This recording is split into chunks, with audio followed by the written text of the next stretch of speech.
नमस्कार दोस्तों, मैं अखिल सिंह स्वागत करता हूं आपके अपने यूट्यूब चैनल सेटअप जीके में। दोस्तों, आज का हमारा टॉपिक है घटना चक्र का जो चित्रात्मक प्रस्तुति है जीएस दृष्टिकोण से।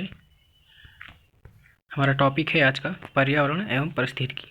आइए देखते हैं। पर्यावरण एवं पारिस्थितिकी, पर्यावरण एवं सतत विकास। तो पहले हम देखेंगे पर्यावरण। पर्यावरण का शाब्दिक अर्थ है परिधन आवरण, अर्थात जीवों को चारों ओर से घेरा हुआ आवरण। जीवों को चारों तरफ से घेरे हुए आवरण को ही पर्यावरण कहते हैं। परि का अर्थ होता है चारों ओर और आवरण का अर्थ होता है घिरा हुआ, अर्थात चारों ओर से घिरे हुए आवरण को ही पर्यावरण कहते हैं। आगे देखते हैं। पर्यावरण के विविध पक्ष। पर्यावरण के विविध पक्ष में अवधारणा में लघु स्तर, बृहत स्तर, कारक में संसाधन के रूप में भी कारक होते हैं और नियंत्रण के रूप में भी कारक होते हैं। मुख्य घटक ऊर्जा, जैविक और अजैविक। और पर्यावरण के विविध पक्ष में विभिन्नताओं के कारण क्या है? जलवायु में परिवर्तन, मृदा का प्रकार और स्थलाकृति के अंतर, ये सभी जो हैं पर्यावरण के विभिन्न पक्ष हैं।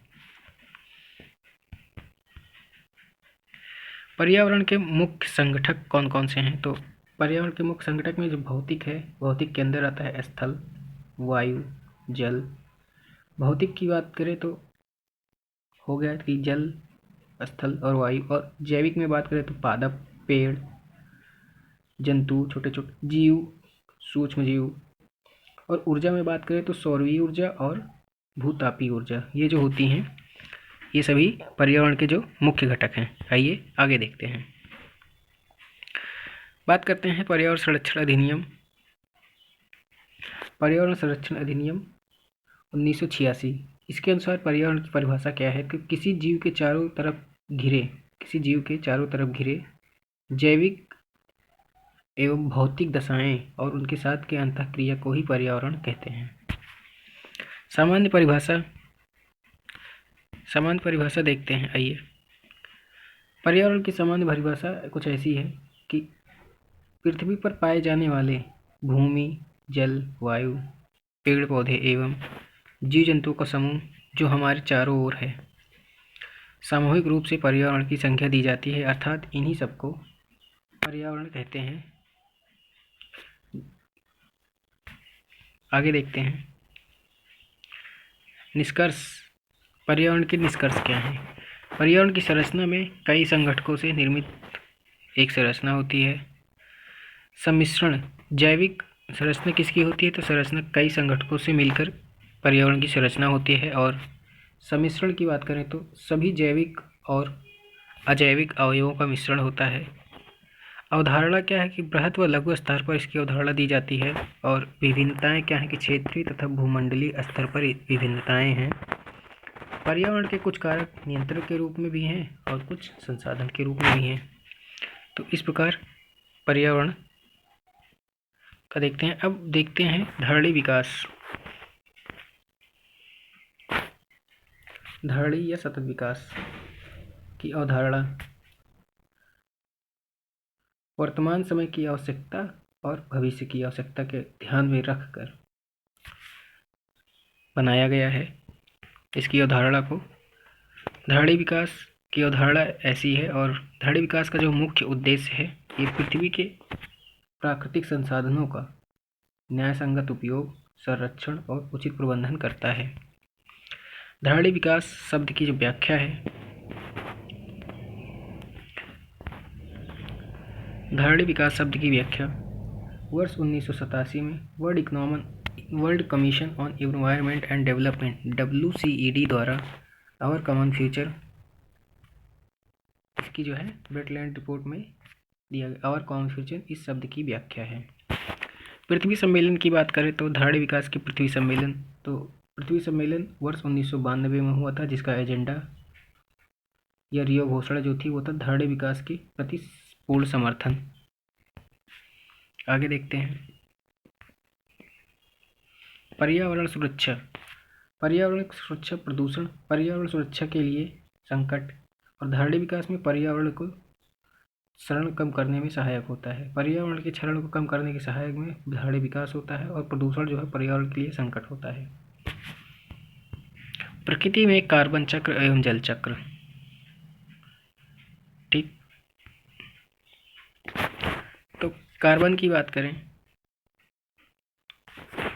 तो कार्बन विभिन्न अवस्थाओं में विद्यमान है, मूल रूप से ग्रेफाइट एवं हीरा में।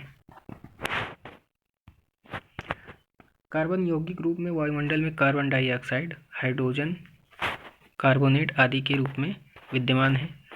पुनर्चक्रण की बात करें तो विभिन्न भौतिक एवं जैविक क्रियाओं द्वारा जल के समान का पुनर्चक्रण होता है और विभिन्न प्रकार के खनिजों में भी कार्बन विद्यमान होता है। कार्बन चक्र।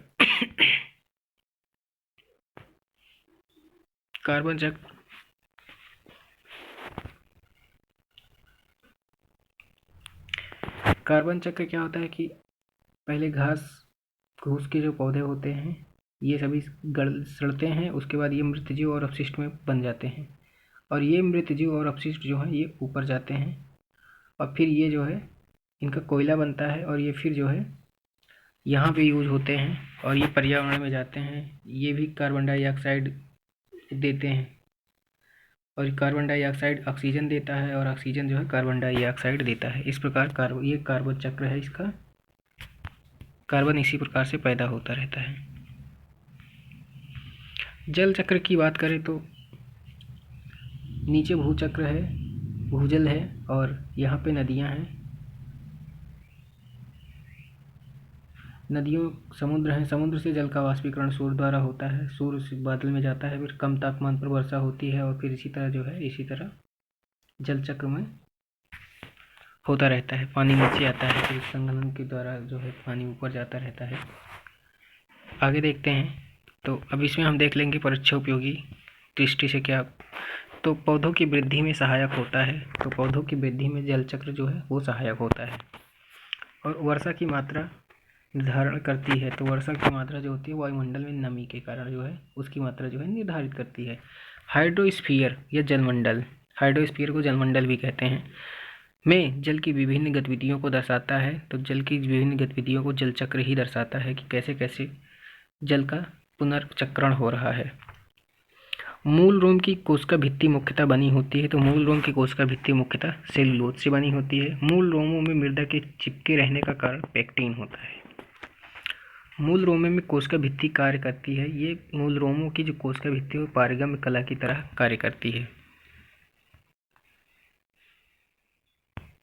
ठीक है, आगे देखते हैं। परासरण दाब। मृदा का विलयन जल में कैसे होता है? कम परासरण दाब पर, कम सांद्रता पर के अंतःशोषण पर मूल रोमों का रस अधिक सांद्रता होती है। मूल रोम की अधिक सांद्रता और कम परासरण दाब पर ही मृदा का जो है जल में विलयन होता है। वायुमंडल की परिभाषा। पृथ्वी के परितः मतलब चारों ओर, पृथ्वी के चारों ओर विद्यमान गैसों का जो समूह होता है उसे ही वायुमंडल कहते हैं। आगे देखते हैं। पदार्थ के रूप तत्व जो पदार्थ का साधारणतम रूप रासायनिक या भौतिक विधियों द्वारा उपविभाजन का अभाव से ही तत्व बनता है। यौगिक जो होते हैं, तो यौगिक दो या दो से अधिक तत्वों के द्रव्यमान में एक स्थिर अनुपात में संयोजित होने से ही यौगिक का निर्माण होता है। और मिश्रण की बात करें तो दो या दो से अधिक तत्व या यौगिक का किसी भी अनुपात में साधारण रूप से मिश्रण करने पर जो प्राप्त होता है उसे ही मिश्रण कहते हैं। अब बात करते हैं वायुमंडल में प्रमुख गैसों और उनकी मात्रा क्या है कि, तो नाइट्रोजन जो है वायुमंडल में 78.08% है, ऑक्सीजन आपका 20.95% है, आर्गन 0.93% है, कार्बन डाइऑक्साइड आपका 0.036% है, नियान आपका 0.002% है और हीलियम आपका 0.0005% है। इस प्रकार वायुमंडल में प्रमुख गैसों का और उनकी मात्रा दी हुई है। ये प्रमुख गैसें हैं। परीक्षा की दृष्टि देख लेते हैं। तो परीक्षा उपयोगी दृष्टि क्या है कि वायुमंडल में ऑक्सीजन और कार्बन डाइऑक्साइड के संतुलन को बनाए रखने में सहायक होते हैं, तो वह पेड़ पौधे होते हैं। और वनों का एक अन्य नाम क्या है? हरे फेफड़े। वनों को हरे फेफड़े के नाम से भी जाना जाता है।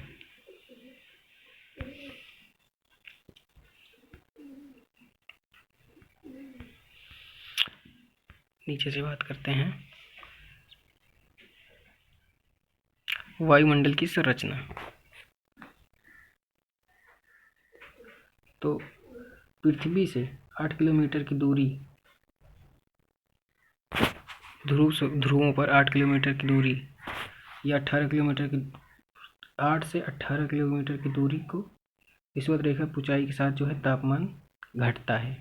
और पृथ्वी से 18 किलोमीटर की दूरी तक को क्षोभ मंडल कहते हैं। और क्षोभ मंडल से 50 किलोमीटर तक की दूरी में तापमान बढ़ता भी है, और 50 किलोमीटर के बीच में समताप मंडल होता है, और इसी के बीच में ओजोन मंडल होता है, जहाँ पे एयरप्लेन जो है, हवाई जहाज़ें उड़ती हैं।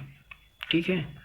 और 50 से 80 किलोमीटर पर जाने पर ये मध्यमंडल होता है। 50 से 80 के बीच में मध्यमंडल होता है, और 50 से 80 के ऊपर जाने पर ऊंचाई के साथ साथ तापमान घटता है। फिर जो है नमी आने लगती है, और यहीं पे उल्काएं होती हैं, उल्का पिंड होते हैं। मध्यमंडल में ही उल्का पिंड होते हैं। उसके ऊपर 80 से 640 किलोमीटर की दूरी में जो होता है वो आयन मंडल होता है या वायुमंडल होता है। ठीक है। तो आयन मंडल, यहीं पे रेडियो तरंगों को परिवर्तित किया जाता है, यहीं पे आयन मंडल में ही। और तापमान 1000 डिग्री सेंटीग्रेड से अधिक 40, ठीक है। तो ऊंचाई के साथ तापमान बढ़ता रहता है। देख लेते हैं। और संचार उपग्रह 3600 किलोमीटर की ऊंचाई वायुमंडल में ही होता है। जो ये इसके ऊपर का जो होता है ये वायुमंडल होता है, इसी के ऊपर जो है इसकी संरचना होती है। आगे देख लेते हैं।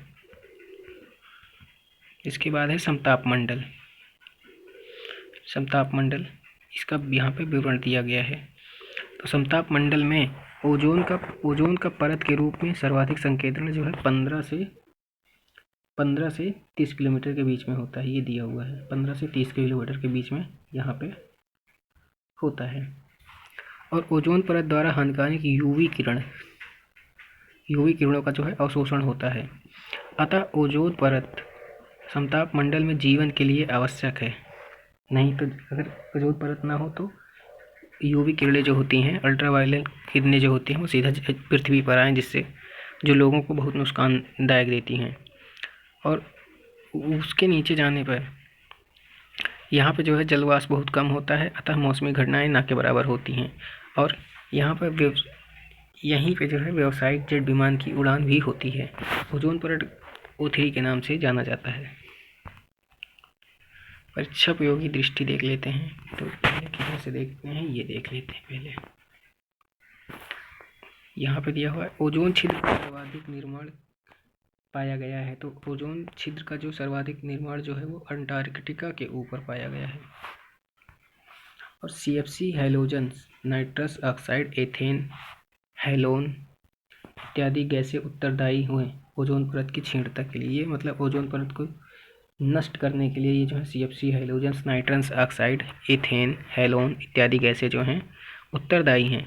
क्लोरोफ्लोरोकार्बन, हैलोन्स तथा कार्बन टेट्राक्लोराइड तीनों ही पदार्थ हैं ओजोन रिक्ति का कारण। मतलब ये क्लोरोफ्लोरोकार्बन, हैलोन्स तथा कार्बन टेट्राक्लोराइड तीनों पदार्थ ही ओजोन परत की क्षरण मतलब को कम करने में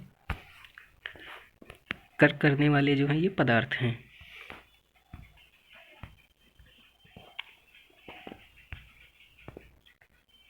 ओजोन का अपक्षय करने वाले पदार्थों के प्रयोग पर नियंत्रण करने और उन्हें चरणबद्ध रूप से प्रयोग बाय या फेजिंग आउट के मुद्दे से संबंधित मॉन्ट्रियल प्रोटोकॉल।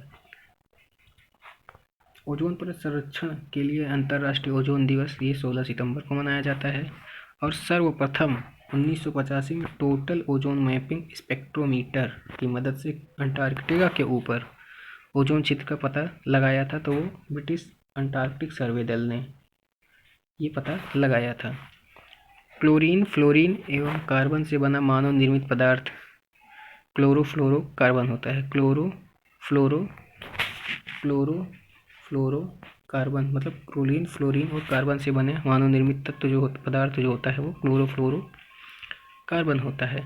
अब बात आती है जो बहुत ही हाईलाइट क्वेश्चन बनता है कि रेफ्रिजरेटर एवं वातानुकूलित यंत्रों में शीतकारक या शीतलक के रूप में प्रयोग किया जाता है, तो वो होता है क्लोरोफ्लोरोकार्बन आपका CFC, जिसे शॉर्टकट में CFC बोलते हैं। अब बात आती है कि समताप मंडल में समताप जो मंडल है उसके ओजोन के स्तर पर प्राकृतिक रूप से विनियमित किया जाता है, ये नाइट्रस ऑक्साइड द्वारा। ओजोन परत की जो मोटाई सबसे ज़्यादा कहाँ पर कब होती है, तो वो बसंत ऋतु में होती है। ओजोन परत को मापा जाता है तो आउट ऑप्शन इकाई में मापा जाता है ओजोन परत को।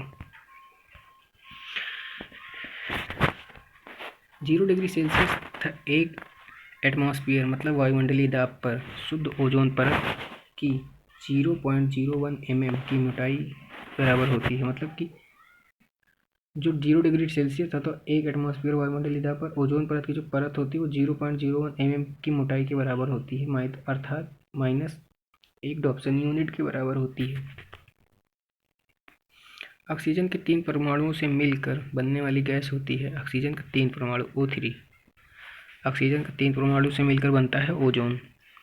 अब बात आती है कि ऊपरी वायुमंडल में ओजोन परत के रूप में ओजोन गैस सूर्य के पराबैंगनी विकिरण या अल्ट्रावायलेट किरणों से पृथ्वी पर जीवन को बचाती है, जबकि जमीन की सतह के ऊपर अर्थात निचले वायुमंडल में यह है। मतलब ऊपरी वायुमंडल में ओजोन परत के रूप में ओजोन जो है सूर्य के पराबैंगनी विकिरण या अल्ट्रावायलेट किरणों से पृथ्वी पर जीवन को बचाती है, जबकि जमीन की सतह से ऊपर अर्थात निचले वायुमंडल में यह खतरनाक प्रदूषण के रूप में होती है। ओजोन छिद्र के लिए प्रधानता उत्तरदायी है। ओजोन छिद्र के लिए प्रधानता उत्तरदायी कौन है, तो वो है कार्बन क्लोरोफ्लोरोकार्बन जो है ये उत्तरदायी होता है। ठीक है,